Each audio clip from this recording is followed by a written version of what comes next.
Welcome to the Draw Shop's Get Genius podcast, where we talk to today's business influencers to pick their brain and pull out their genius.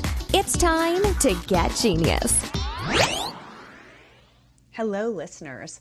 Today we are talking with Blake Eastman. He is the owner of the Nonverbal Group, Beyond Tells, and School of Cards. That's 3 different companies.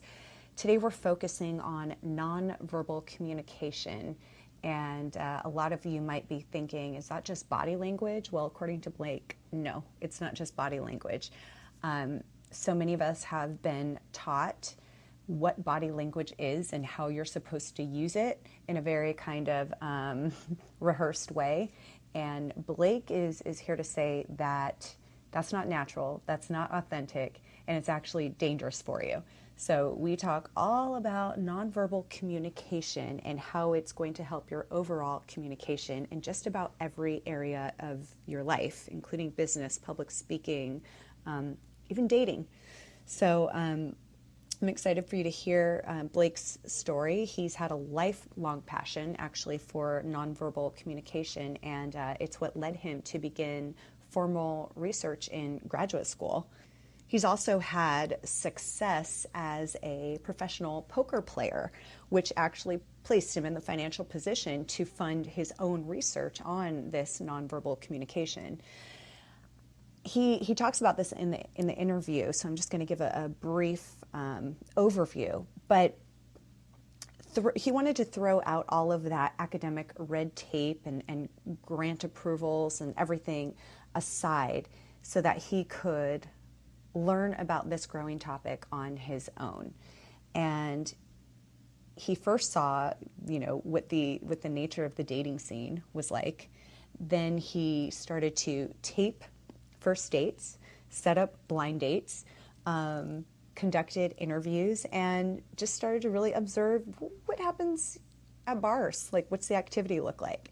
And it was in this world that he learned so much about dating, about body communication and attraction.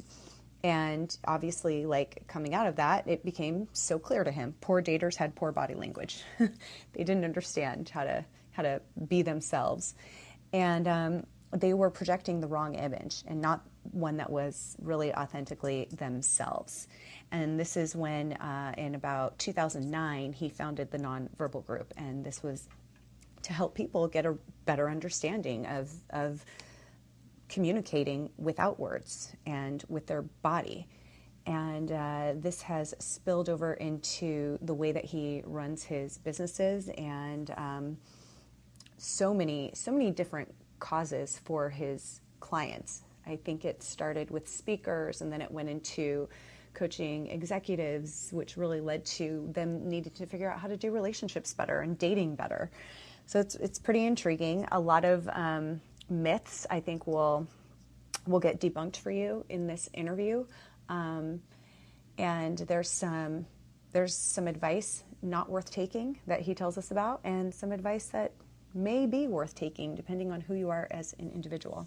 I'm always fascinated by different perceptions and like to have an open mind on a different way of doing something. So I hope that you will as well as you enjoy this interview. Hi, Blake, and welcome to the podcast. Great to have me here. Awesome. So I'm really ready and intrigued about what you do and you sharing this with our audience.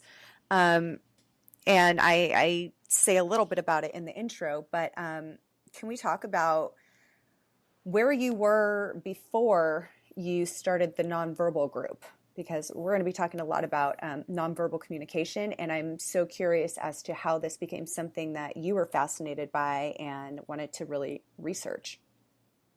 Yeah, I mean, it was like a combination of things. For the most part, I guess it really started in graduate school. So one of the things, if any of you listening has ever done any academic research, there's a lot, like, research is cool, and observational studies and, focusing on behavior and drawing insights from that. It's very cool. But the problem is, academia is set up in a way where it's really a pain in the ass to actually get the research done. So there's a lot of red tapes. You have like institutional review boards called IRBs, and you need grants, and you need all this stuff. And I think one of the things I was most frustrated by is I wanted to do something, and I asked one of my thesis advisors, like, if I could do this, and they're like, you need to apply for a grant. And I was like, well, can I pay for it out of pocket? And they're like, not really, like, you need to apply for a grant. I'm like, well, it's kind of ridiculous that I need to apply for a grant if I have the money to fund my own study. And it was just kind of like, you get met with so much red tape. And that is exactly what I was experiencing in grad school. So it led me to want to do the same things that I wanted to do, but for my own purposes. So Right. I basically was doing good with poker, and I opened up the first poker school in New York City called School of Cards. And then I used some of my poker money and some of the money from School of Cards to start doing research. And we would basically like rent out restaurants and put people on blind dates and record their behavior. And that's kind of how it started. So it started out of like a frustration with the red tape in academic research, and then also just my own passions and interests. That's awesome. Okay, so what is it that Nonverbal Group does? So, I mean, we've definitely evolved over the past 6 or 7 years. So we're basically a behavioral research company that has sort of two aspects to it. First is like research, and the second is development and training. So, for example, like on the research side, we just completed the second version of our largest behavioral study on poker players. So we had players come in the office and play for 100 plus hours, and we record them from every single angle, and then we take all that data and put it into a massive database and look for insights to help understand how to read players' behavior better at the poker table. And so that's like the two aspects. Like, so we take a large data set, we research it, we develop frameworks for approach, and then we teach it. And that's the problem with a lot of like body language, or I mean, I personally hate the term body, like the words body and language, because it was basically a book in the 1950s that somehow picked up, and it's all very uniform advice, like you should do this, you should do that, smile when you walk into a room, and it's just not done in a way that's intelligent and not done in a way that's helpful. Like, a lot of people don't understand that a lot of the simple advice is actually more harmful, and I think that was the coolest opportunity of Nonverbal Group. Is I was doing research, but I was also coaching. So I would work with a client, and I'd be like, all right, let's work on these things. And then they look completely weird, and it's like, wow, like this advice doesn't apply to everybody. And just developing flexible and adaptive frameworks for really reading behavior. And I don't believe that many people do that. They teach kind of X means Y. If somebody does this, that means that, or never do this when you walk in a room. We teach way more robust methods for approach. Oh, that is so interesting. So like when you say some of the simple advice that used to be given is harmful, what are like three of those?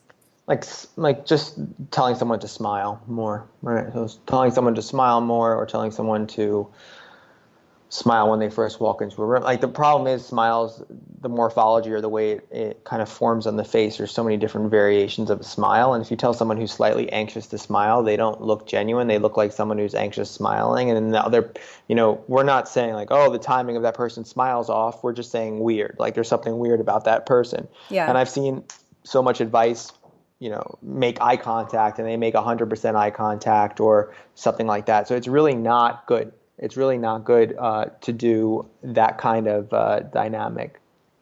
What about some of the things like people say, if you're leaning forward or if you're sitting in a chair, you should lean back in the chair because then you're going to, come off as more grounded or this or that. Stuff like that I can't stand. Yeah. Yeah. So like, make sure you lean back. It's like, make sure you lean back in a chair, and then it's another paragraph and a half after. Yeah. You know what I'm saying? Like, Totally, it's like, totally. make sure yeah, with like so many other variables and so many other considerations, and that's what people just love, the quick fixes, and they don't understand the quick fixes are they can be quick fixes that seem like a fix because now you had some expert tell you that this is the right thing to do, but in reality it's very dangerous. Yeah. That's so interesting. And how is it dangerous? Well, it's dangerous because then you start applying the information that you perceive to be good, and it's not good. So your perception of how things are being registered isn't right. So you think that you're projecting this calm, cool demeanor when you really just look like nervous or anxious or uncomfortable, and so on and so forth. So like, let's give the example of going into a meeting, Hmm. like play how it could go terribly wrong and how it could Oh, okay. actually go well. So like, for example, like if you tell someone to, all right, the first time you enter a room, you need to smile, right? So the person's like about to walk into the room and they start to, all right, make sure that I smile. And as soon as they walk in, they smile and they hold their smile for like 2 to 3 seconds. And then everybody in the room is not saying, oh, wow, that's an open, genuine person. They're saying like, oh, that's a fake smile. Now they're not registering it as fake, but it's creating a perception, right? And it's like, it's something there's something I don't like about this person. So right there, from that one piece of advice, when you walk into the room and you're a little bit anxious and you smile, right there things are working against you because people have this certain perception of you. And then you sit down and then maybe you, I don't know, people fold your arms on the table to precede confidence, but you're really still, which creates there's this thing called cognitive overload, which when you're overloaded with a task, like let's say I have you do like a really long, math problem, like blink rate and certain behaviors decrease. And I see the same thing sometimes in people that are like hyper stressed and hyper nervous about performing a certain way. So they're trying to run through all the steps, like, okay, walk in, keep your head straight, sit down, put your hands on the table and look confident. And they're so focused on that it creates this like massive decrease in movement and it makes them look really, really, really, really weird. Yeah, totally. So Yeah. no, keep going. No, and that's the kind of thing that you see quite a bit, and that's the whole joke about it all. Is like people are like, oh, like how do you read behavior? So the easiest time to read somebody is when they're like projecting something, or like we say their filters are up. So if somebody's fully comfortable and engaged and happy, and they're like, what's going on here? I'm like, all right, they're fully comfortable, engaged, and happy. Like there's nothing much to say about that. Yeah. What really becomes interesting is that people don't realize it, but their behavior shows more of what they don't want people to see than what they do want them to see. It's an interesting thing. So what advice do you have for people that are nervous and some of them have been taught to do these things to take away from the nerves? Yeah, like, I mean, make sure you do this. At the end of the day, I'm one of these people that like I understand research and I understand good information and bad information, but I believe advice is highly subjective towards an individual. mm-hmm. So some people believe that they can power pose or do whatever the hell they want, and that's going to make them feel better, which is a result going to make their anxiety decrease, which is a result going to make them more themselves, and it works. So I'm a fan of advocating like really quote unquote what works for you and testing a bunch of different things and trying a wide range of solutions. The biggest piece or the strongest piece of advice I can give is videotaping yourself. So most people have no idea what they actually look like in a given space. Yeah. So we use behavior as a method. See, that's how we speed things up. So let's say we have an awkward person. Awkward person comes in, they're really awkward. They don't even know why they're awkward, but everybody tells them awkward. So we record them on video. We show them what it is to be awkward. And then they start to see, oh, that's why it's awkward. And then I work them through a bunch of exercises and a bunch of different things to get them to see, oh, wow, like I don't actually look bad in this video. And I'm like, yeah, you see, you have the potential of being fine. And once they see that, they kind of develop the confidence to move forward. What are some of those exercises you take them through? Well, first, we primarily start on thoughts. Like, so the whole notion of behavior being something that's secular from the rest of your experience as a person is also ridiculous. Like, meaning you never want to just tackle a behavior. You want to tackle the underlying thoughts behind the behavior, the underlying motivation behind the behavior, like way more. So usually I start with thoughts. So I'll like work with clients that my favorite statement is no one cares about you. That's like my favorite thing to say in life, and it's true. People overestimate that at which they matter. So like you walk into a room and you think that your speech is going to be so important, but the reality is no one really gives a shit. Like people are going to watch it and it's going to go away. Like if I completely bomb this podcast, what's going to happen? People are just going to stop listening to it. They're not going to be like, oh, let me Google and go on every review site and tell them how Blake had a horrible, like it's not the case. So sometimes people just put so much emphasis on a situation mattering when it doesn't. And sometimes I'll attack that. Sometimes people have like actual real concerns, like if they lose their job, if they don't do well on this, they'll lose their job. And then I'm like, all right, what happens if you lose your job? And I just always try to keep things in perspective for them from a thought perspective. It's just because social interactions have been, there's not somebody with a gun in the room. Like all that's going to happen is that you're not going to get a good review. Maybe you won't get that rate. Maybe you won't. All right, so what? Like move on. Like it's really not that serious. And I know it sounds easy in application, but having a conversation with somebody like 30 or 40 minutes or 45 minutes, they start to embody that. And then we've built out like behavioral conditioning software where people get text message throughout the day at random intervals, reminding them of these things and having them do tasks that help reinforce these bigger picture shifts or changes in their behavior. So that's usually the first level is just thoughts. Yeah. And then I start like once you deal with thoughts, behavior is easy. It's interesting, but it's so true. Like changing behavior takes seconds, like physical behavior. Right. But actually changing like pattern behavioral mindset, that stuff takes a little bit more time.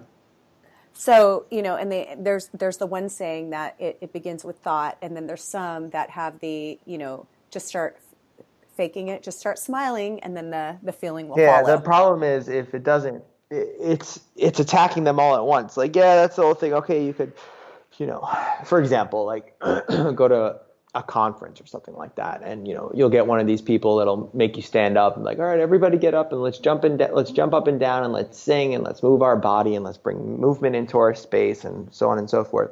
And yeah, for like 30 or 40% of the room, everybody feels good. But there's also a nice 30% of people who are just standing there awkward and it's not doing anything for them. Right. So it's not like this behavioral shift in behavior is automatic. You need to attack it from every angle as possible in order to really make it work. How have you seen this affect other people and in their lives? Like what areas of their lives are you seeing changed? I mean, everywhere. Communication is one of those things. The only thing is presentations. It's the only area of communication that stays separated from everything else. So I've seen people be able to walk in and work a room and kill it and be very social and affable people, and then on a stage they freeze up. And part of the reason is because people think presentations are a different level of communication when in reality it's just a conversation where one person's talking and the other person's not. It's really not that much of a difference. As soon as you see that, it lowers anxiety. But usually, like if I work with somebody on interviews, they become better at dating. It's a cross skill set. Like it's not just communication for dating. It's across the board. So in the example of dating, how, what is, I'm trying to it's like, I want to see this, you know what I mean? I want to see it in action and see what you do because I'm so intrigued by it. Like people have these, like you said, preconceived notions of this is how I have to act. This is what I should do. Have you coached somebody who was using this for relationships or dating? Yeah. I mean, I've coached so many people. I mean, sometimes that's one of the weird things is that, they come in for one thing, but really like executives, especially like I'll be under their executive budget, but they want to work on dating stuff. It's like interesting how people want to work on a wide range of skill sets. I mean, it's all inherent motivation, right? Like if you're really lonely and you want to meet somebody that really works well for you, you're probably more willing to take the steps necessary in order to improve your communication. I mean, dating always starts with thoughts too. It's kind of like, I used to teach this dating class and I'd always get one person in each class where it's like they raise their hand. Like, listen, I've been on 12 or 15 dates this past year. None of them have worked out. Like, what's going on? Like, I just can't find the right guy. I was like, yeah, or can't find the right girl. And I was like, you're the problem, right? Like, it's nothing to do with 14 or 15 people. Like, you're either choosing the wrong person or you're bringing into it something that's not making it work, because that's a lot of people. Yeah. Right. And then like usually I'll find stuff like, all right, so let me ask you a question. Out of those 15 people, how many of them were you really genuinely attracted to? And they like kind of freeze. And they're like, what's the answer? And they're like, one person. So it's like basically you went on like 14 meetings and one actual date, and you're telling me you're trying so hard when you're not really trying at all. And we see stuff like that. Right? So like thought-based things that affect behaviors in a way where people kind of self-sabotage. I mean, The reality is dating is an absolute shit show for most people because they just don't have the underlying communication methods to deal in life, right? So like you're on a date and somebody says something offensive and they don't know how to handle that. And it's like, why is this different than anything else. Like it's just we're not taught these skill sets at a higher level. We're taught at a very basic level how to communicate. And the problem is we live in this incredible step 1, step 2, step 3 bullshit culture right now. Yeah. And that communication or dating or relationships or any kind of dynamic is so fluid that you need to take a framework-based approach, which is a lot more work and a lot more time and a lot more effort. But once you get it, it's highly effective. And it's just, to be honest, I know it sounds corny, but the reality is it's just like being yourself. And the whole thing is like be your authentic self. It's like the most, overused catchphrase, but it's very true. Like Right. Most of these catchphrases that have come about is because they are true. There's so much truth to them. But yes. Yeah, there's a lot of truth to that statement. So when people come to work with you, how are they on their verbal communication? Sometimes they're horrible. So they really kind of go, like, would you say they go hand in hand, or have you worked with somebody who's like, wow, they're really great on the phone, they're great, with writing, but then in person things kind of. If all right, so every once in a while I'll get somebody that's great on the phone, and in person they might have 1 or 2 little weird things. Those are easy fixes. Like that's not hard. Like if you like fidget or if you slouch or something like that, but you are a confident and powerful person, and that's just a pattern of behavior that's left over from the past, like very quickly I can change that. Just a little bit of modification, a little bit of reminding, a little bit of context, and it's gone. But it's never usually like that. It's usually behaviors that are surrounded by thoughts, that are surrounded by past experiences, that are surrounded by a lot of stuff. And moving away from that is what makes it inherently more complicated. Okay. So it's almost like people work through some past issues or pains in their life. I mean, it's not even pain. Sometimes it's stuff. Like it's the stuff that we accumulate through life, the way that we see things. Sometimes I'll sit in my class and I'll just be like, listen, some of you don't even like me right now. You never met me before. You don't know me, but there's just something about me that you don't like. And then they shake their head. They're like, yeah, I do not like you. There's something, what is it? And it's something there, the level of assertion, my age, the way I look, like it's that kind of stuff that you don't know. And that's why I said like no one really cares about you, because a lot of people have their own shit that they're going through as they talk to you and have a back and forth. And it's just not remembered. It just kind of goes in one ear, out the other ear. Right. Yet they can feel if there's that kind of like awkward moment where you're like, oh, I can tell that they're uncomfortable though. They don't care that. It's not like they care that you're going to, bomb or whatever it is, but it's like they can feel it and it makes them less able to connect with you. Yeah, people are really good at determining if there's an uncomfortable moment. Like they can't articulate it. They can't say, oh, it was a drop in their blink rate, their words per minute slowed down, and the silence was really awkward. But they know it's awkward, right? And they know something. And then usually whoever started it is the source of that awkward or that uncomfortableness. And, uncomfort is it's not a great human emotion from the perspective of power and confidence and so on and so forth. But it is a very human one. I mean, it's even more powerful to explain the source of your uncomfort, but that's getting kind of like down the rabbit hole. Yeah. So you were going back to poker. Mm-hmm. You were a pretty big time poker player. Yeah, most part, yeah. I mean, and that's like, talk about like nonverbal communication. Like it seems that there's like so much stuff going on and none of it is verbal. How did you like implement this into that, and how did it Well, it's interesting. It didn't. Yeah. So okay. It's one of those things like, oh, you must have been good at poker because of nonverbal. Like, not really. Like when I started learning how to play poker, I was good at poker because I put a ton of time and effort into getting better at the game. Yeah. So the game does have an incredible behavioral component, but when I was younger, I didn't see the value of the behavioral component. It was only after I did the research studies on Beyond Tells and did all that work that I saw like, oh wow, this is way more valuable than I ever thought. And now I have a very behavioral driven game, meaning I'm always looking for changes at the table, and I believe it to be like a huge edge for me. Yeah. But yeah, when I started, no, it's kind of funny. I didn't even look at people for the most part. That's so funny. So going back to like presentations and speakers, we have a lot of listeners that speak. Mm-hmm. And what kind of advice do you have for for those type people who maybe, maybe they're great, but they're very rehearsed in terms of their movement on stage, and you can tell that it's rehearsed.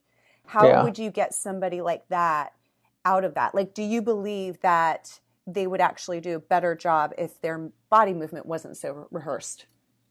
Yeah, like, so there, I mean, this is tricky. I mean, there's been like this drastic, there's been this transformation in kind of presentation dynamics. And if you look at like a presentation style of mid 90s, early 2000, you have a very composed, especially in corporate America, you have a very composed, like, good evening, my name is Blake Eastman, I'm the founder of the Nonverbal Group. Today, I'm going to give you 3 tips to change. It's very like measured and controlled. And now as we move into this more authentic style, we don't like that. I mean, and when I say don't like that, everything I say when it comes to presentations, it's not from a perspective, it's very tricky. So when I'm judging a presentation or I'm watching someone speak, I'm not doing it through the lens of myself, because there's certain things that I like and certain things that I don't like. And there's certain kind of speakers that I enjoy listening to and watching. So like a Gary Vaynerchuk is my kind of style. It's my style of speaking, and it's what I enjoy with, because it's similar to me and it's what I like. But I'm focusing on how that relates to the group or the dynamic, right? So let's say there's 100 people in a room, and the person's, doing this authentic style and they're kind of winging it, but they're losing 70% of the audience. And I don't consider that to be effective. So a presentation is only as good as it engages its audience and makes a difference in them. So I've seen a lot of presentations where the speaker was pretty good and good overall communicator, but at the end of the day, is it a memorable speech? Did it actually shift people from one action to another? Did it accomplish its goal? No. It just looks good from on a video or a scissor reel or so on and so forth.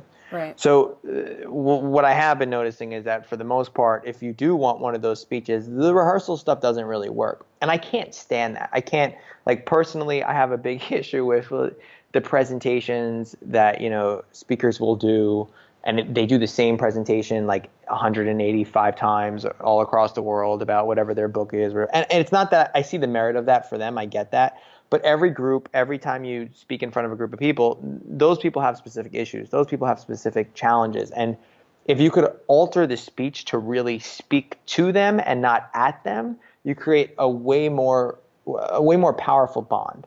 And because the reality is, if you're just giving out information, it's way more effective to just read it.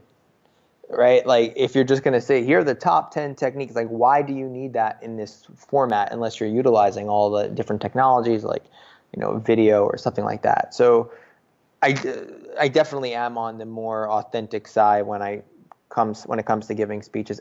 I guess the best thing to do is this. Think of your presentation or think of your style as existing on this bell curve distribution. So if we have a bell curve, you always want to be on the right side of that distribution. So what I strive to do is, if I see a bunch of people give a speech before me and I see 7 of them use PowerPoints or 7 of them use slides, and I even had something planned, I'll be like, you know what, we're not doing slides today. And the reason why is because the other 7 people before me did slides. So in order to stand out, in order to be different and more effective, you can use that model of thinking, what is everybody else doing and what can I do different? Because the difference is remembered, and it's it's like, oh wow, that was cool, that was different.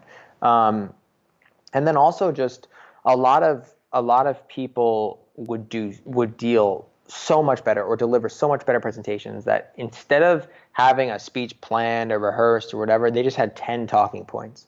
Like 1, this, 2, and they practice those talking points. It's very difficult to get emotion to flow through if you're trying to remember lines at the same time. That's the reason why, and that's why you don't look authentic or genuine. I've seen certain actors pull this off, but that's like a different thing. Yeah. So really, I mean, essentially you're getting people to be confident with who they really are, because like you said, if you decide last minute you're not going to do something with your presentation, that takes a lot of confidence to know that you can roll with that. But if you have, like you said, your talking points, and then you're kind of just in the moment being you, talking about those without going, verbatim what you've rehearsed, you can totally nail it no matter what happens. It almost gives you the confidence to to make something awesome happen without having to be like, I don't want to say not prepared, but not so rigid on it having to go one specific way. Yeah, pretty much 99% of my presentations are winged. Yeah. But you So have the know. preparation in terms of what your talking points are going to be. No, sometimes I don't. Really? Yeah, that's honest to God truth. So, I mean, I gave a speech in California like 2 months ago, and I start off the presentation. So first of all, I had a couple of things planned, and we were in this like campsite place where the Wi-Fi was horrible, and I couldn't download the videos I wanted to see. So I said, listen, we're going to do this a little bit differently. And I gave them a whole background of my story, my bio, whatever. And then I was like, how can I help you? Yeah. And then I just sat there and we started going through Q&A, and it was way more powerful than some standard, presentation. I've also had changes last minute where I'm like, I don't really feel like talking about this. I get bored talking about the same thing. And also, like, I'm not advocating this in terms of like public speaking. I was on Broadway when I was younger. I taught psychology for 7 years, so I was teaching class. I was basically teaching 40 to 50 hours a week, which is the best raw experience for presentation. So it comes natural to me. I actually feel more in that flow state and more prepared when I don't prepare. Like, it feels more organic and natural and genuine for me to do that. So it works for me. I'm not saying this works for everyone by any means. And the reality is that most people just don't put in the hours to get good at it. Yeah. So they have this statement like everybody wants to be social, but people only want to be social with the people that they want to be social with. So like everybody wants to walk in and impress a CEO or whatever, but then they won't talk to somebody at the subway, or they won't try to work on these skills elsewhere. And like presentations is the same thing. It's a level of comfort that if you were to give a talk every day for 30 days, there's no way you're not, if you have a decent level of self-reflection, there's no way you're not going to get better over the course of that 30 days. It's just not possible. Right. And yeah, I don't really work with people. I used to work a lot with speakers. I don't really work with anybody right now on a private basis. And most of our stuff's digital. Okay. So how has, and I want to get into that in a little bit and how people can find out more about you, but how has the nonverbal communication in your own life, how has that attributed to building your business? Because you're using that obviously in your everyday life, and then you're building a business about it. Yeah, I mean, to be honest with you, it's tricky because like right now I'm not really doing so much stuff on the Nonverbal Group. I'm focusing on a lot of poker stuff. Actually, next month I'm leaving New York City for a year, and me and my girlfriend are traveling the world for a year as kind of like a break. And then when I come back to New York, I'm opening 2 facilities, one in New York and one in Las Vegas for Nonverbal Group. And one of the interesting things that keeps me in check, I feel I am a more powerful and more effective and generally happier person when I'm teaching. Yeah. So the greatest gift that Nonverbal Group gives me is when I'm involved, it makes me congruent in a way where I feel like a hypocrite if I'm up telling people to do things and I'm not doing them. So I find myself to be in the best state and shape of mind with that level of accountability that comes from owning a company and helping people with their behavior. So the effect is the role or the status. Like that's what creates such a powerful dynamic for me. It's not the techniques. You know what I mean? Right. And you have, so you have 2 other businesses, correct? Yeah. Beyond Tells and Beyond Tells and School of Cards are kind of the same thing. Like, so it's the progression of, it's really weird. It's actually the progression of my life is kind of personified in my product. So I started off with School of Cards, and we have 2 online courses for poker players. Then I started doing more behavioral stuff, and then we have Beyond Tells, which is a crazy 3-month online training program that teaches poker players how to read other poker players. And then a year from now, probably way a little bit longer than that, like 18 months from now, we'll start creating highly robust products for Nonverbal Group. Awesome. And most of it will all be digital, like online classes type of thing? Yeah, we're gonna have primarily a lot of online stuff, but highly immersive online stuff, and then probably some live stuff here and there. And I'll do speaking again, and we'll do live things where we'll set up, like people will come to our facility and be recorded from multiple angles, and we'll break everything down. I'm just the business model is going to work in a way where I'm not going to let people take the live courses until they do the online courses. And the reason why is like a lot of people have a lot of stuff. So sometimes I won't even work with people because I'm like, all right, like, this has nothing to do with behavior. You need some other work. And I'll refer them to like a landmark education or something like that. And, like this will help. Right. And I work with them later on. How do you manage 3 different businesses? Not well. No, I mean, so first of all, I mean, I have a team of people behind me, which they're incredible and very valuable. So it's not just me handling the 3 businesses, it's several people. I mean, that's the problem. If we want to talk about things like balance and all of that, I'm probably not the person. I mean, I've worked 18 hours. I mean, I'm one of those 18 hours every day kind of people. Well, I think, and that's common with entrepreneurs. I mean, people will ask them, how do you have balance? How do you have this? And most of them seek help for all of that because it's not a natural thing for, an entrepreneur to have all of this. It doesn't really exist. It's like, it's what works for you, and it's creating something that you like. And the problem is like when you're building a company and you're so excited, you're in your own little bubble that you can't actually see that you gained 30 pounds, and you can't actually see, like sometimes you have your own blind spots, right? So that's what this year is for me. Like, what do I really want my life to look like? Because I mean, and I wouldn't trade the past 7 or 8 years for anything. I mean, it was a lot of ups and downs, a lot of crazy moments, and not being able to make payroll because, a client cancels a thing. Like there's everything you can imagine. If you wouldn't have like entrepreneurial war stories, I would love to have those. But it builds a level of perseverance and a level of creativity to get things done.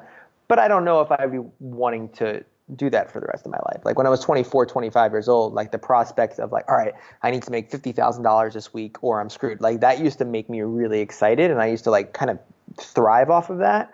At 31, I don't really want to do that anymore. It's just annoying. It's not like exciting.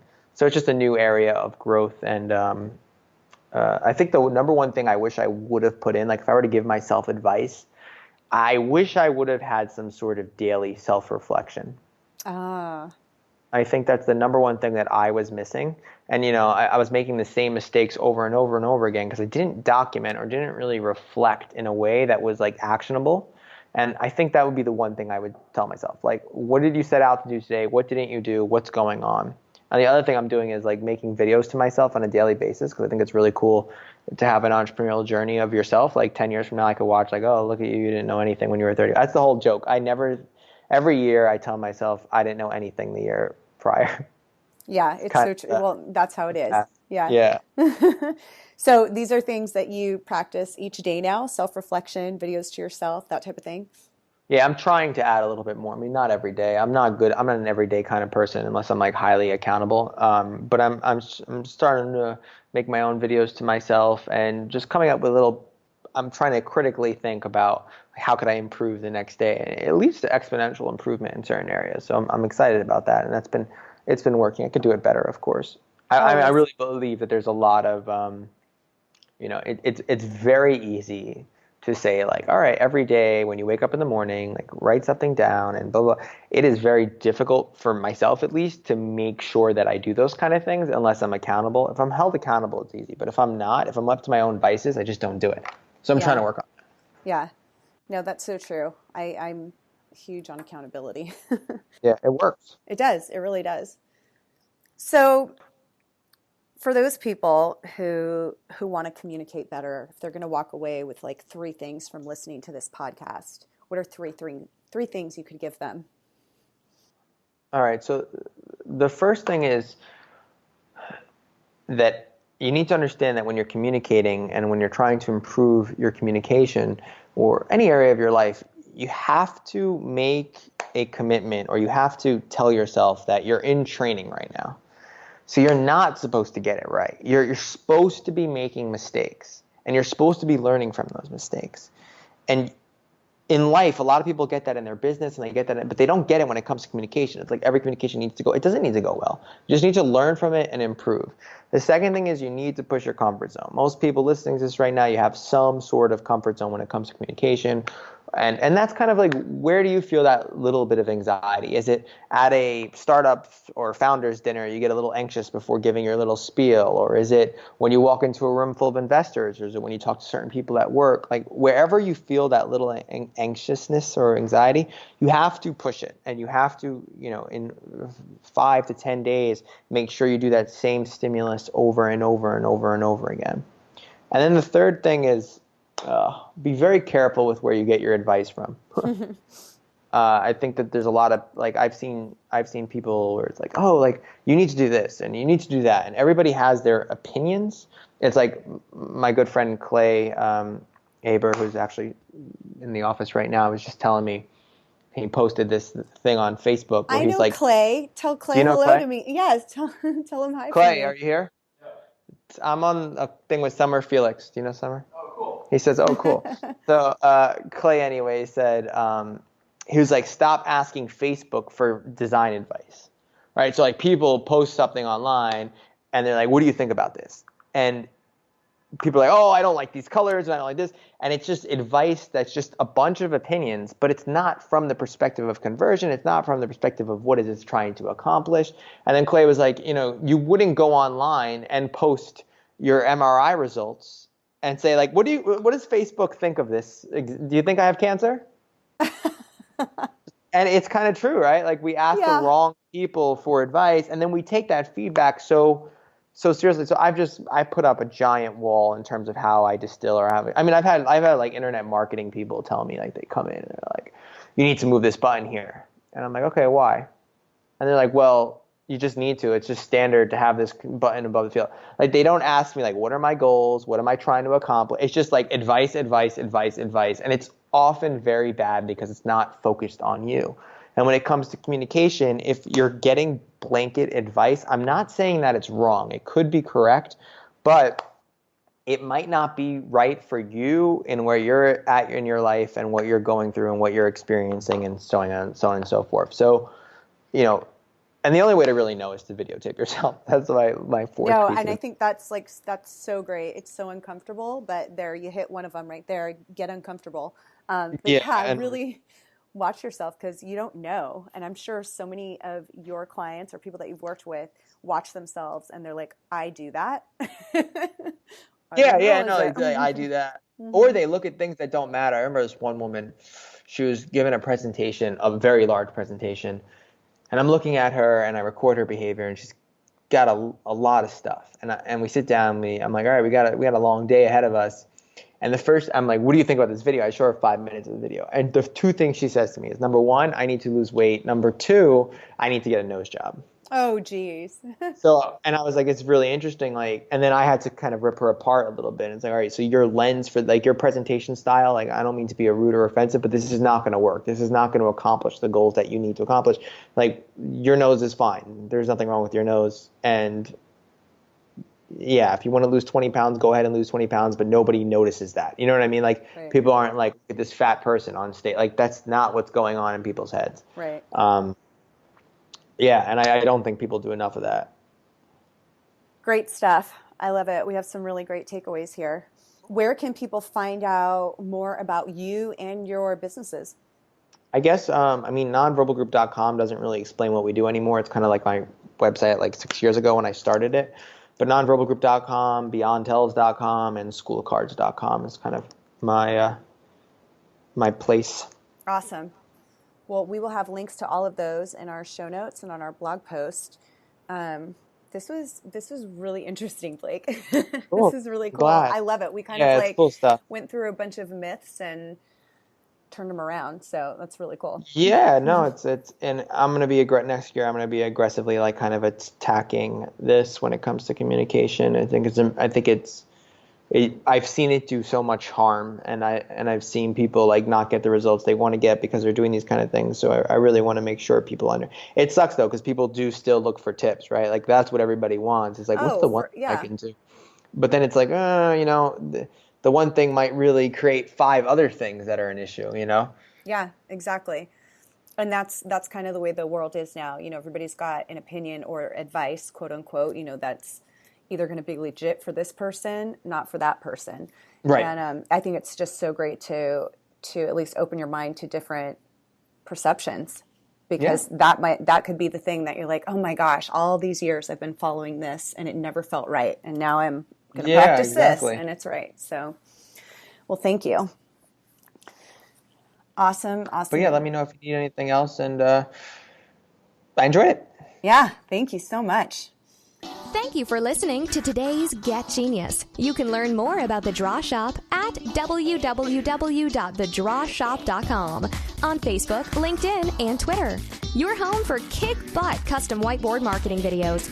Your ideas come to life. Thanks for listening. Please share, comment, and make any suggestions for future Genius guests.